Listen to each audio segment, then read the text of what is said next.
Fourth man, fourth man যদি হয়ে থাকে, আমি যদি ভুল না করি, তোমার আম্মার মাথার সোনালী কালার রঙের চুল মেনটেন করতে আর হচ্ছে গিয়ে এক একটা জামা 30,000 টাকা করে পড়তে অনেক টাকা খরচ হয়েছে। এত টাকা তো তোমার আব্বার স্যালারিও না। এই টাকাটা কই পাইছে জান? হ্যাঁ, কথা বলতেছো না কেন? তোমার আব্বা এই টাকাগুলো কই পাইছে? তোমার যে আমি মারবো, তোমার যে আমি কাটবো, তোমার যে জুতাটাতে বাড়ি দিব, ওটা তো দিতে পারতেছি না। দোস্ত তোমার একার না, আমি তো একা অসহায় না, তোমার আব্বা অসহায়। হ্যাঁ, ওই ভদ্রলোক টাকাগুলো কোথায় পায় যান? পায় না। So, আমি তোমার চোখে কুমিরের পানি দেখে যদি তোমাকে মাফও করে দিতে চাই, কেমনে মাফ করবো বলো? কালকে তো আমার ফুটফুটে একটা মেয়ে হবে, তোমরা তো ওকেও নষ্ট করে ফেলবা জান। আমার মেয়েটারও তো নষ্ট করে ফেলবা, ফেলবা না? হ্যাঁ, এই তুমি চুলে কি রং করবা?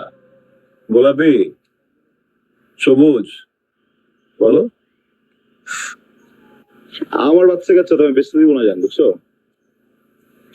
সো বেটার যাও, অন্য জায়গায় যে খোঁজো, ঠিক আছে? তোমার সাথে যা সম্পর্ক ছিল, যেসব হিসাব ছিল, সবকিছু শেষ। হ্যাঁ,